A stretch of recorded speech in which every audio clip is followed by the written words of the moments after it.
एकदम से ऐसे लगा जैसे जिसको कहते हैं ना पिंजरे में से चिड़िया बाहर निकल रही है, वो वाला एनवायरनमेंट हो गया। तो लोग सडनली जो है कॉशियस थे, लेकिन बाहर जाने के लिए लुक फॉरवर्ड करते थे। उस समय क्या था, 2006 में होटल्स की ग्रोथ थोड़ी सी लो हो रही थी।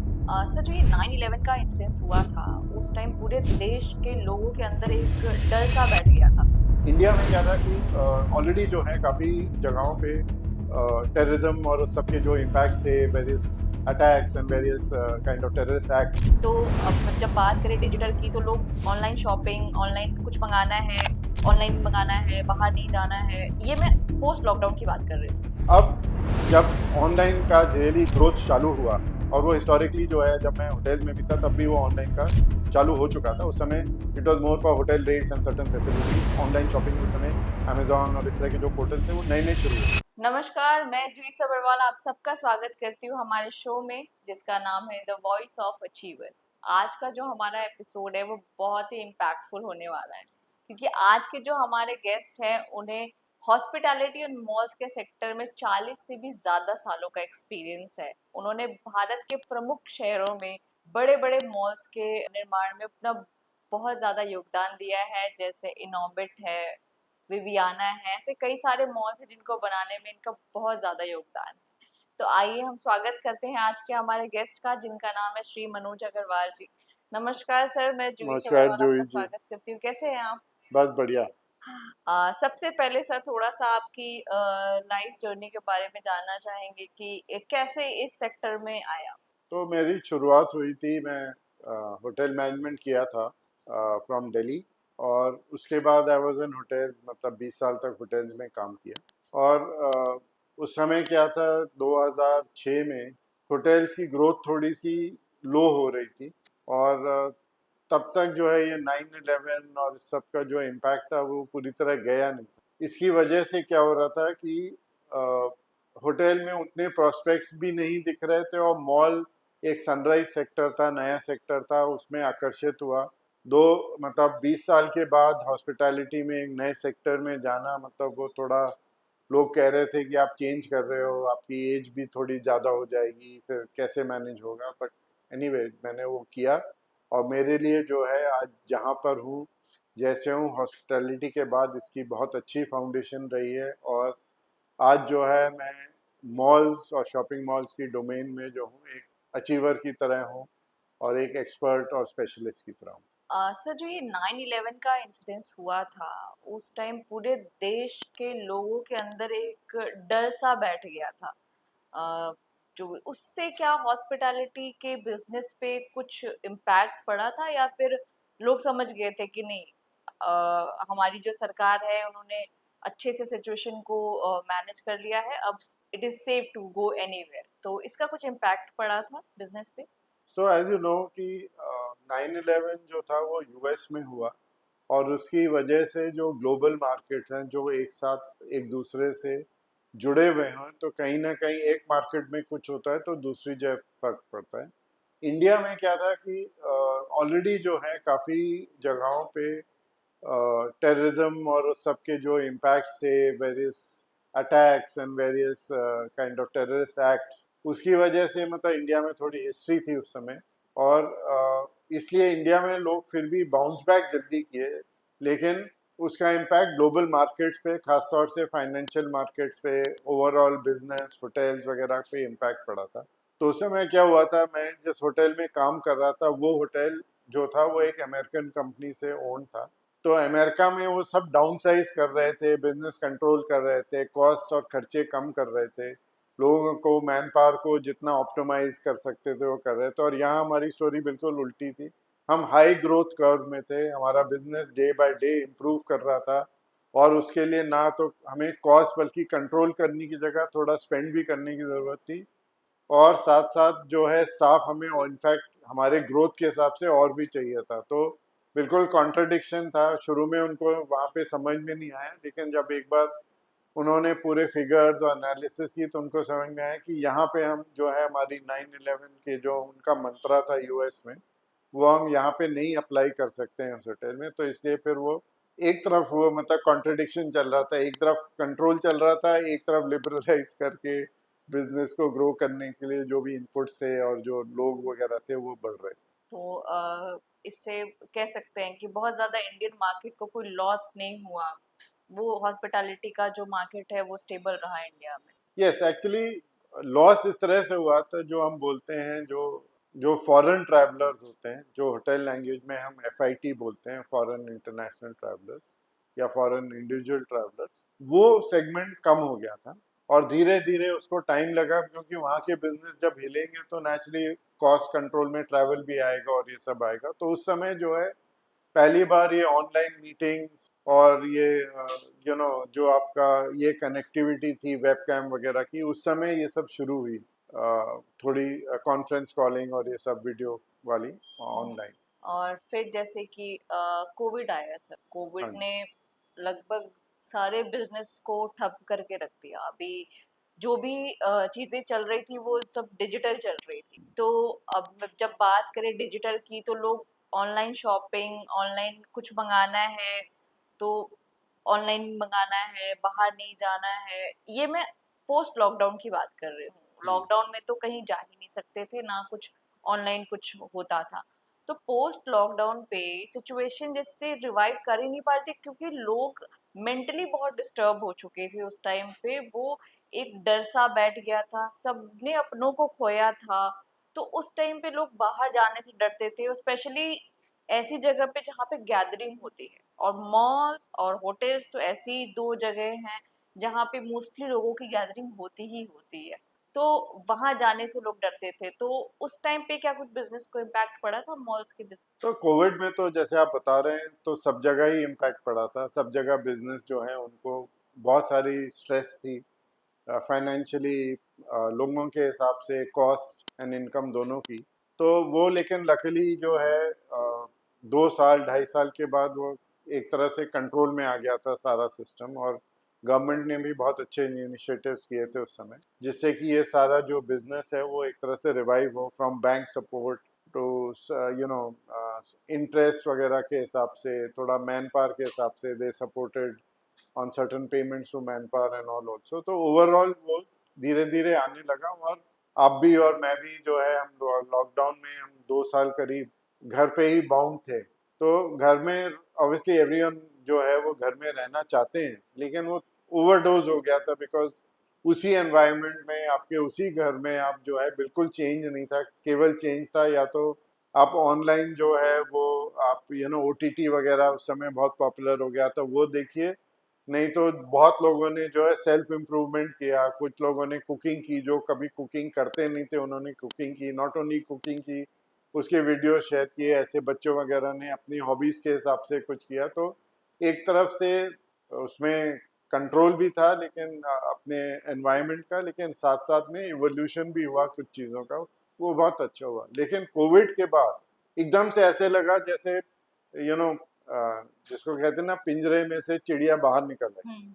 वो वाला एनवायरनमेंट हो गया। तो लोग सडनली जो है कॉशियस थे, लेकिन बाहर जाने के लिए लुक फॉरवर्ड करते थे, family outings, vacations, eating out, सब प्रिकॉशन लेते थे। लेकिन सब जो है वो काफ़ी चलने लगा था। नहीं तो आपका वही ऑनलाइन ऑर्डरिंग चलती थी, और आपकी डिलीवरी चलती थी, और बाकी सारी चीज़ें जो है सब ऑनलाइन चल रही। तो फिजिकल वर्ल्ड में लोग बेताब हो चुके थे आने के लिए। तो वो काफ़ी अच्छा रहा। और धीरे धीरे जो है, आई थिंक जब से वापस लॉकडाउन वगैरह पूरा बंद हुआ, तो 1 साल से 1.5 साल के अंदर जो कंजम्पशन डीरेल हुआ था, वो पहले उसको मैच किया, और करीब 2-2.5 साल में उसको सरपास कर गया, जो कंजम्पशन ट्रेंड्स पहले थे।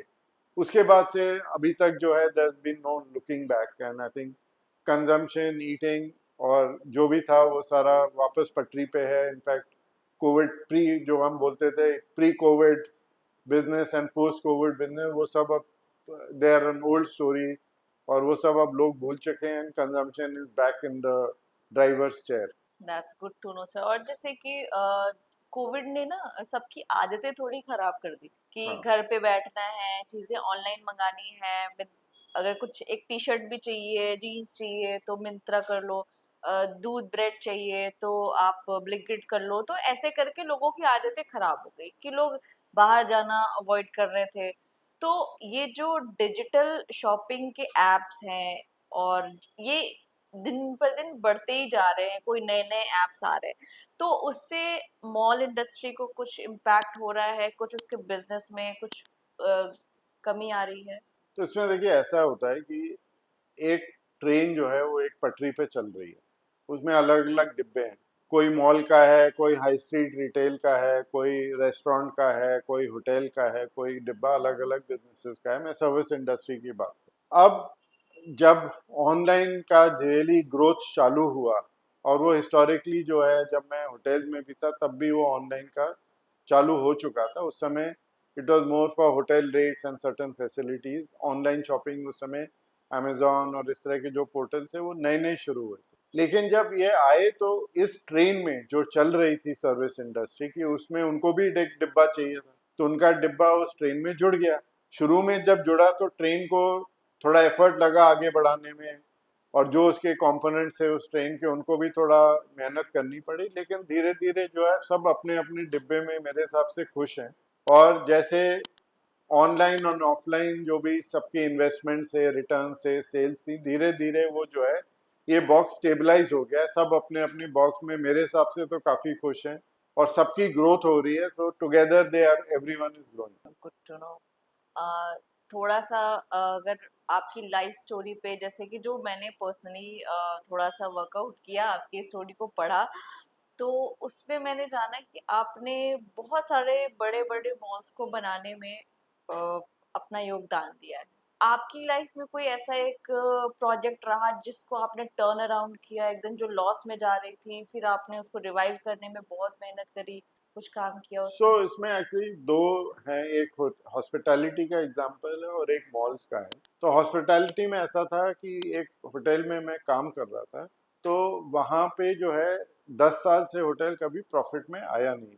और वहाँ का हालत ऐसी थी, जो कस्टमर थे वो आप सोच के सरप्राइज होंगी कि वो खाना खा के आते थे अगर वहाँ कोई पार्टी वगैरह होती थी, बिकॉज खाने का स्टैंडर्ड बहुत खराब था। लेकिन तो हम सब टीम ने, मैं, मेरी जो टीम थी मेरे साथ और जो ओनरशिप थी, हम सब ने मिलके काम किया। There was a consultant also. हम सब ने मिलके काम किया कि इससे बाहर निकलना है। और उस होटल में जो है, साथ में जो हमारा इंटरनेशनल गेस्ट ट्रैकिंग सिस्टम था, उसमें हम बॉटम में से 3 थे। फिर कई मोटिवेशनल प्रोग्राम्स हमने लॉन्च किए एम्प्लॉयज़ को मोटिवेट करने के लिए, उनको एंगेज करने के लिए। उसमें एक इनिशिएटिव था फिश फिलॉसफी का, जो कि एक सिएटल बेस्ड एक फिश मार्केट है, उसका एग्जाम्पल के बेसिस पे ये फिश बुक बनी थी। हमने उसको अपनी इंडस्ट्री के हिसाब से अडेप्ट किया, और साथ में जो है कस्टमर्स को एंगेज करने के लिए इनिशिएटिव्स लिए। फाइनली जो है 3 साल में ऐसा हुआ कि होटल का प्रॉफिट तो होने ही लगा, साथ में जो है फूड स्टैंडर्ड, मतलब लोग कहते हैं नहीं उस होटल में जाके अब खाना खाना है, वहाँ तो खाना बहुत बढ़िया है, वैसा हो गया था। और साथ में जो है हमारे जो रैंकिंग थी, जो हम पहले नीचे से 3 थे, तो मैंने सारे स्टाफ के साथ मीटिंग वगैरह की थी इंडिविजुअली। तो उसमें सबका एस्पिरेशन ये था कि जी हम चाहते हैं कि हम अपने होटल को इंडिया में नंबर 1 बनाना। अब नंबर 1 फ्रॉम बॉटम 3 से नंबर 1 बनने में जर्नी बहुत मुश्किल होगी, and I am sure you will appreciate कि टाइम भी लगता है। लेकिन 1 से 1.25 साल में, because of all these initiatives, आप गेस करना चाहें तो हम टॉप 3 होटल्स ऑफ इंडिया में पहुंच गए थे अपने सेगमेंट के, और उस ब्रांड एशिया पैसिफिक में। उसमें जो है बाकी दोनों होटल्स वो जो थे वो इंडिया से बाहर थे, चाइना में। तो वर्चुअली हम नंबर 1 इंडिया में बन गए, जो स्टाफ चाहता था। तो जैसे कहते हैं ना कि हिंदी में, जब आप कुछ सोच लो तो पूरी कायनात आपके साथ मिल के आपको सक्सेस देती है, वैसी कुछ स्टोरी होगी हमारे साथ। इसका जो है, मैं आपको एक इसके बारे में एक और बताता हूँ कि मैं एक ट्रेनिंग प्रोग्राम अटेंड कर रहा था, जो कि IIM कैलकाटा ने ऑर्गेनाइज, और वहाँ पे कुछ turn around stories, excellence in business वगैरह की बात हो रही थी। तो उसमें ने कुछ बहुत सारे एग्जांपल्स दिए अब्रॉड सर्टन कंपनीज के, जिन्होंने अचीव किया, ओवर अचीव किया। तो हम सबको उसमें जो पार्टिसिपेंट थे शेयर करना था कि हमारी क्या सक्सेस के साथ हमारी स्टोरी रही है। तो जब मैंने ये एक्सपीरियंस, जो ये होटल था उसकी टर्न अराउंड की, तो जो फैकल्टी थी, वो प्रोफेसर ने बोला कि हम तो बाहर देख रहे थे, यहाँ तो इंडिया में खुद की अपनी एक स्टोरी है। और उन्होंने फिर मेरे से उसकी डिटेल्स मंगाई, और अब IIM कैलकाटा के सिस्टम में वो कहीं ना कहीं केस स्टडी यूज हो रही होगी, आई एम श्योर। तो ये उसके बारे में एक एक्सपीरियंस था जो मेरे बहुत रिवॉर्डिंग था।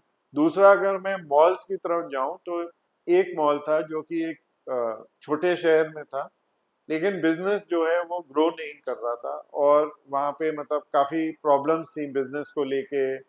जो रिटेलर्स वगैरह थे उनको हेल्प करने का, उनको अफोर्ड करने का रेंट वगैरह। लेकिन 2 ढाई साल हमने मेहनत की। तो मैं इसका बताता हूँ, तो मॉल्स के बारे में जो बता रहा था, वो मॉल्स जो था एक छोटे शहर में था, लेकिन उनका बिजनेस ठीक नहीं था, उनका कंजम्पशन ठीक नहीं था, तो रिटेलर्स को भी प्रॉब्लम हो रही थी। और जो नेचुरली जो मॉल ओनर्स है उनका भी जो था उतना प्रॉफिट वगैरह नहीं बन रहा था। तो उसमें हमने स्ट्रैटेजी लगाई, कुछ वर्कशॉप्स वगैरह की, और साथ में मार्केटिंग पे फोकस किया। लोगों को सर्विस इंडस्ट्री में क्या होता है, आपको जो लोग हैं उनको अपने एस्टेब्लिशमेंट में बुलाना पड़ता है कि उनको मालूम चले कि एक्चुअली ये एस्टेब्लिशमेंट क्या है, चाहे वो मॉल हो, होटल हो। तो वो हमने स्ट्रैटेजी की।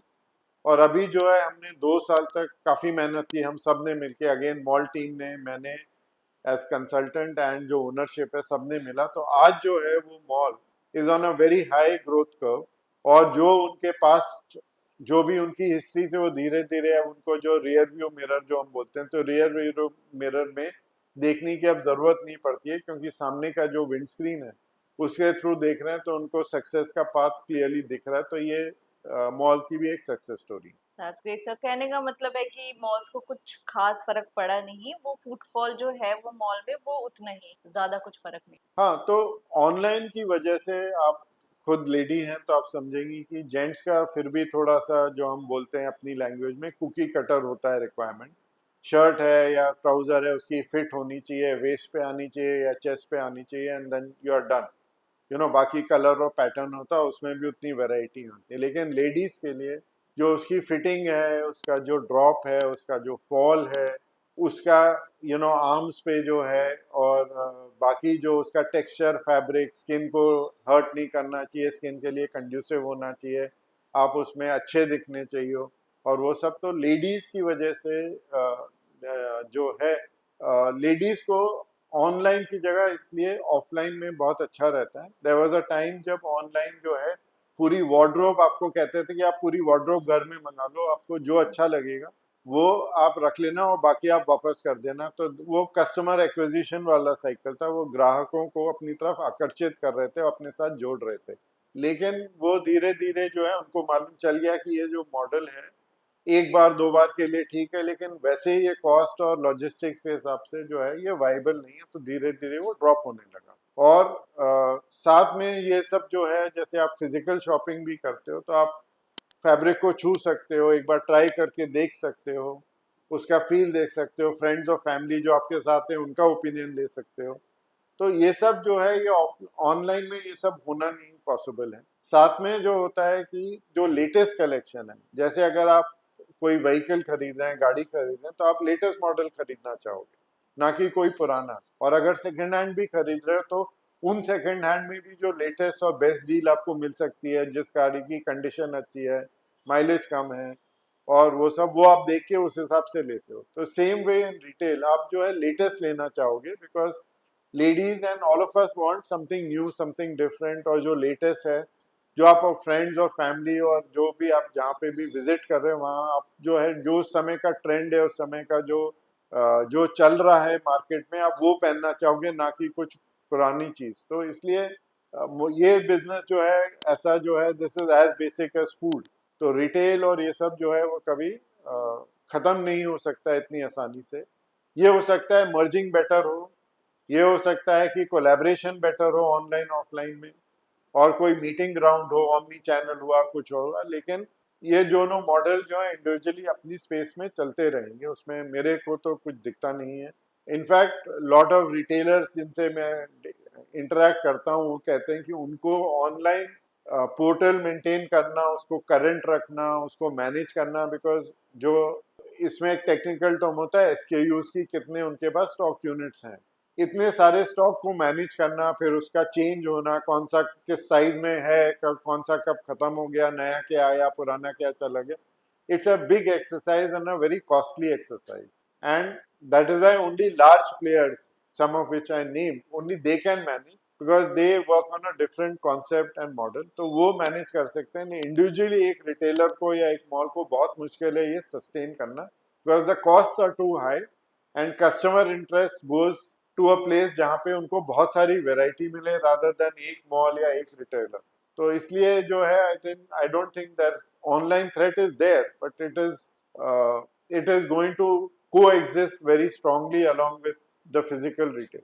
तो इससे सर मॉल्स को कुछ फर्क पड़ता है या फिर ब्रांड्स को भी कुछ फर्क पड़ता है? जैसे कि सपोज एक कोई ब्रांड है, सपोज ज़ारा है, वो ऑनलाइन भी है, वो ऑफलाइन भी है, तो ज़ारा को फर्क पड़ता है या फिर मॉल्स पे इफेक्ट आता है इस चीज़ का अगर लोग ऑनलाइन शॉपिंग करते हैं? नहीं, जैसे मैंने आपको अभी बताया कि एक चीज है जिसका रेट कुछ मिल रहा है आपको ऑनलाइन, और कई जगहों पे वो जो है, मैं ब्रांड्स की नहीं मेंशन करना चाहूँगा, लेकिन कई जो हैं उसमें लेटेस्ट चीज़ें आती हैं और कई में नहीं आती हैं, बहुत सारी में नहीं आती हैं, तो इसलिए लेटेस्ट तो एक तो वो मुश्किल होता है।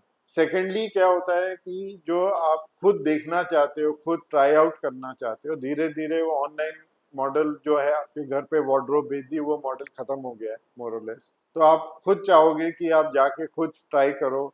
अब जैसे बच्चे हैं, अब बच्चों को जो है खुद देखना, जो मदर है या जो पेरेंट्स हैं वो देखना चाहेंगे कि मेरे बच्चे पे, मेरी डॉटर या सन पे ये कैसा लगता है, रादर देन गिफ्टिंग। उसमें क्या होता है, साइज मिच मैच हो जाता है, उसका कई बार लुक अच्छा नहीं होता है। तो वो जो है, हमने कई कितनी बार अपनी फैमिलीज और फ्रेंड्स में गिफ्ट्स दिए हैं जिसमें हमने सोचा था कि ये फिट ठीक करेगा, लेकिन उसकी फिटिंग ठीक नहीं आई, और ये लेडीज में और भी थोड़ी ज्यादा प्रॉब्लम होती है।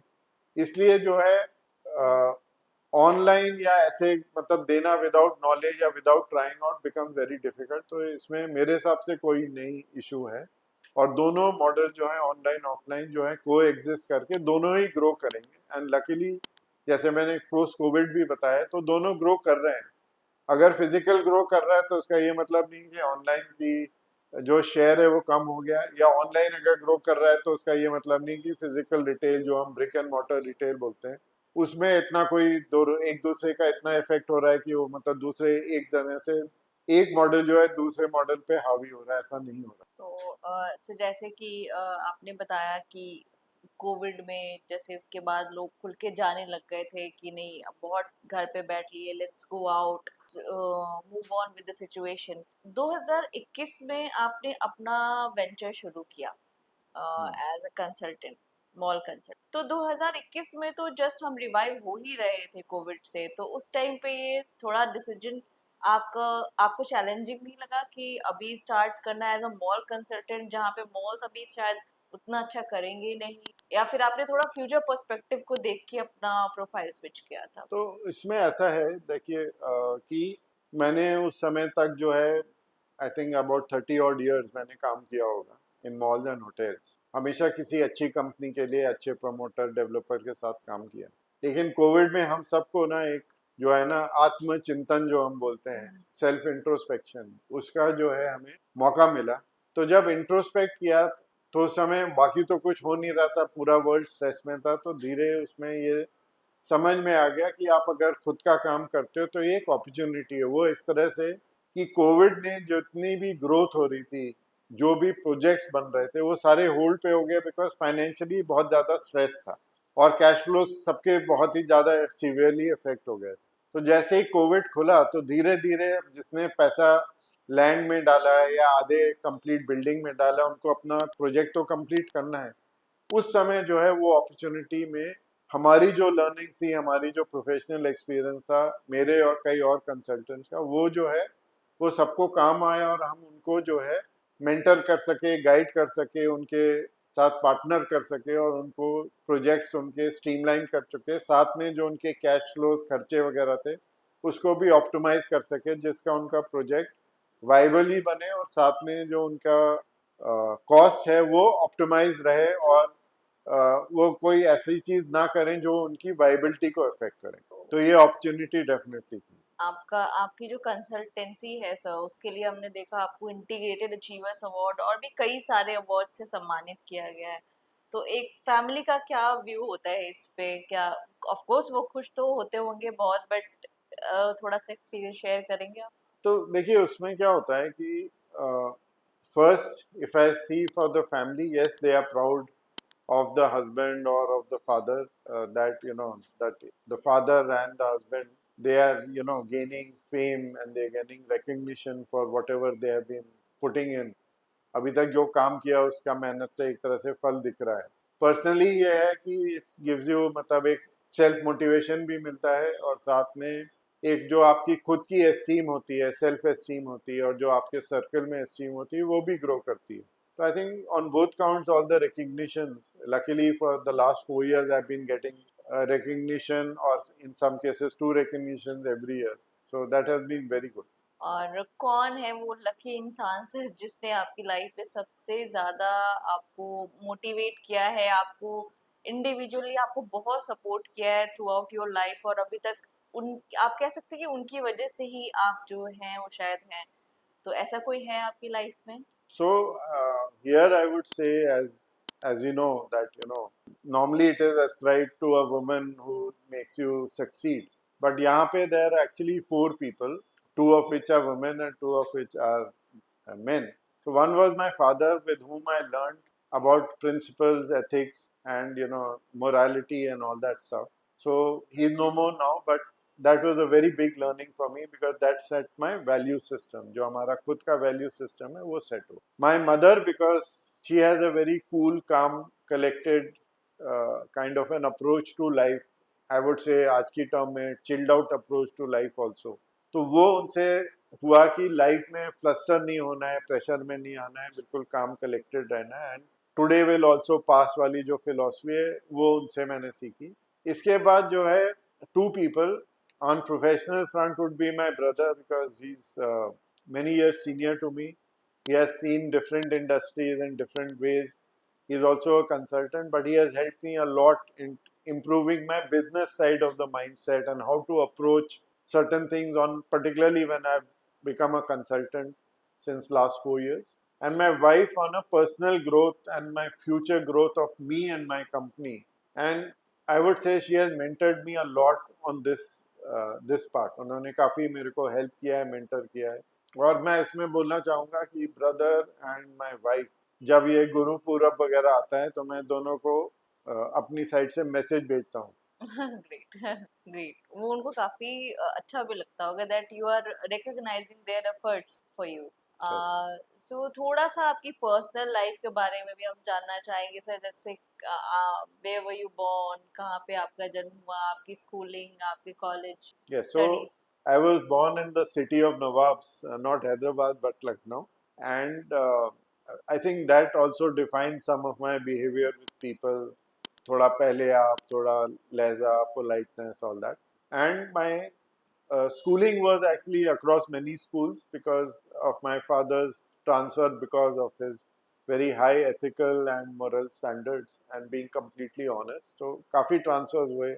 I think by seventh, which is about 7 years, 8 years of schooling, I had seen already 10, 11 schools because of this. Okay, so मैं जो हूँ, I was born in Lucknow, the city of Nawabs, and my schooling was in multiple schools because my father was very kind of a strict and honest officer, and naturally he got many transfers. But finally, I also went to boarding in Nainital for a few years, and finally, my 10th and 12th I did from Lucknow. And then I got into hotel management, as I mentioned earlier, in Pusa, New Delhi, which was I would say a life-changing kind of a thing for me. तो जैसे बोलते हैं ना sir कि हर successful इंसान के पीछे एक औरत का हाथ होता है, तो ऐसे आपकी प्रोफेशनल लाइफ में ऐसा कुछ एक्सपीरियंस आप बताना चाहेंगे कि उसमें सबसे बड़ा हाथ किसका है प्रोफेशनली? So जैसे हम बोलते हैं, behind every successful man there is a woman. So in case of service industry, I would say it is about behind every successful mall or hotel, there is the experience management for customer. So उसमें मैं अगर उसमें short में अगर आपको बताऊं तो basically आज जो है द एंटायर इंडस्ट्री, होटल्स हो, रेस्टोरेंट्स हो या मॉल्स हो, सब एवरीवेयर एक्सपीरियंस इज किंग. तो अगर वो एक्सपीरियंस जो है सबको बढ़िया मिल रहा है और जो जिससे वो आइडेंटिफाई करते हैं, तो वहाँ पे वो बार बार जाना चाहते हैं. Some can be by way of children, some can be by way of उनके जो पेरेंट्स वगैरह हैं, some can be just to hang around with friends. But that experience and that content is not only in malls but also inside retail stores. तो जो वो experience है, that is dictating the success of all establishments in service industry, in my humble opinion. Sir एक चीज जो मैं आपसे last पूछना चाहूंगी या फिर जानना चाहूंगी, या हमारे व्यूवर्स जो हैं सर वो यंगस्टर्स भी हैं काफी, तो उनके लिए कुछ एक मैसेज देना चाहेंगे आप कि how they can see the life? So there are two or three things.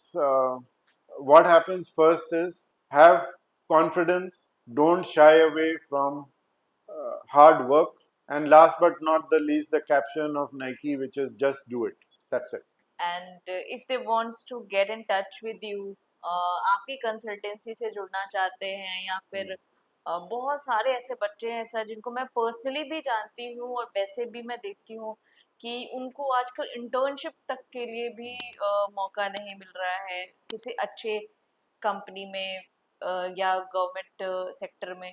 तो अगर इफ इन केस वो आपके फर्म से जुड़ना चाहते हैं तो क्या मेथड होगा सर? So अभी जो है my business is growing, but not to that level to absorb people. But I think if they connect with me on LinkedIn, uh, I have a I have already a very good following.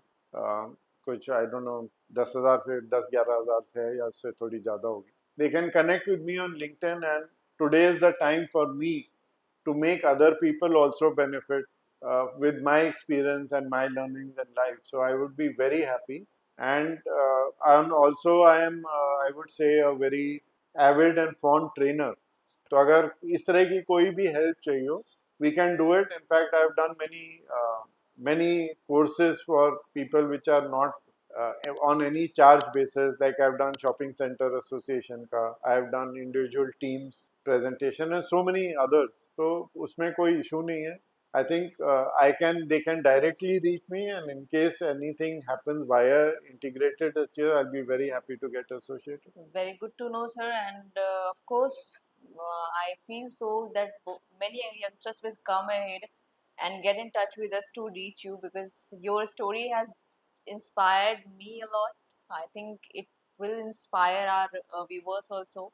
So thank you so much for giving us your time and coming to our show, which is the Voice of Achievers. Yeah, thank you, Joey ji. It was really good to be here, and I hope the voice of achievers, not only mine but all the other achievers who you've been interacting with, all their voice reaches everyone, and they can get certain inspiration and certain direction in life through all these achievers combined. Sure, sir. Definitely, we will try to reach out the people as much as we can, and we are trying to do. We will reach out the people via your clips, some of your clips, which will gonna motivate the people around, the youngsters around. So I will thanks my viewers. Thank you so much for watching our show and the episode of today. And this was Mr. Manoj Agarwal with us, a very experienced, 40 years experience in malls and hospitality sector, which is a very big number. So इनकी life story, इनके experience से हमने ये जाना कि passion और patience से we can do any fight in our life. So thank you so much for watching. Stay tuned.